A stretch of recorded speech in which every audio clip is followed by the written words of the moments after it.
तो यहाँ पर भी आपके पास वही है, लाइक एक सॉलिड स्फीयर है जिसको कि आगे की तरफ स्पीड दिया हुआ है बेसिकली वी नॉट, और एंगुलर स्पीड हम लोगों ने दिया हुआ है एंटी क्लॉकवाइज सेंस में दिया हुआ है 4 v not by r, right sir.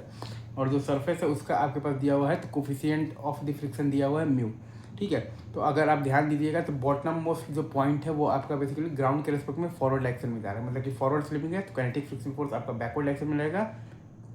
To make v equal to omega r. Again मैं फिर से बोल रहा हूँ कि अगर आप ध्यान देंगे तो बॉटम मोस्ट जो पॉइंट है आपका वो बेसिकली ग्राउंड के रेस्पेक्ट में फॉरवर्ड डायरेक्शन में जा रहा है, मतलब कि आपका यहाँ पर फॉरवर्ड स्लिपिंग है तो काइनेटिक फ्रिक्शनल फोर्स आपका लगेगा तो बैकवर्ड डायरेक्शन में लगेगा to make v equal to omega r, right sir, is it true. तो अगर आप ध्यान देंगे ना सर तो आप तो चूंकि आपके पास काइनेटिक फ्रिक्शनल फोर्स लग रहा है ना सर, तो बैकवर्ड डायरेक्शन में लग रहा है, और काइनेटिक फ्रिक्शनल फोर्स आपका जो है वो बेसिकली पास करेगा पॉइंट पी से पास करेगा, राइट सर। मतलब कि काइनेटिक फ्रिक्शनल फोर्स का टॉर्क जो है वो आपका जीरो होगा तो पॉइंट पी के अबाउट, राइट। मतलब कि काइनेटिक फ्रिक्शनल फोर्स का टॉर्क जो है वो आपका जीरो होगा तो पॉइंट पी के about, right sir, is it true. तो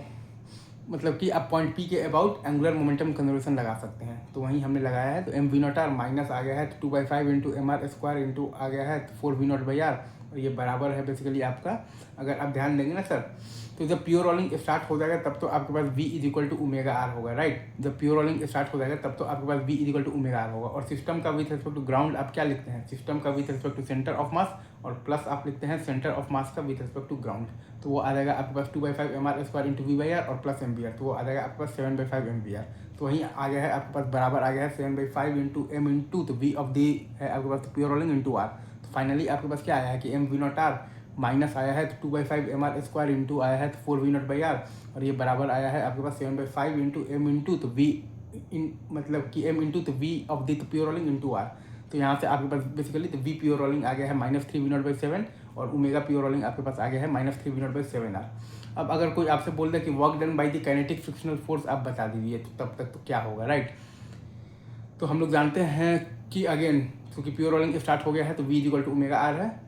और system ground is equal to आता है आपके पास system with respect to centre of mass, और प्लस आता है आपके पास सेंटर ऑफ मास तो विथ रिस्पेक्ट टू ग्राउंड, मतलब कि हाफ इंटू आता है आपके पास 2/5 M R square into we by are का होल स्क्वायर, और प्लस आता है आपके पास हाफ एम वी स्क्वायर। तो ये आपके पास आ जाएगा बेसिकली 7/10 एम वी स्क्वायर आएगा। तो work done by the kinetic friction force आपके पास आ जाएगा 7/10 into M into V of the तो प्योर रोलिंग का स्क्वायर आ जाएगा आपके पास 9 वी नॉट स्क्वायर बाई 49, और माइनस आ जाएगा आपके पास बेसिकली इनिशियल जो काइनेटिक एनर्जी था हाफ एम तो वी नॉट एस में मतलब वही स्क्वायर, और प्लस है आपके पास हाफ इंटू तो 2/5 M R square I into omega square है आपके पास 4 वी नॉट बाई आर का होल स्क्वायर। यही होगा आपके पास basically work done by the kinetic friction force. ये सिंपल सा वर्क एनर्जी थ्योरम है।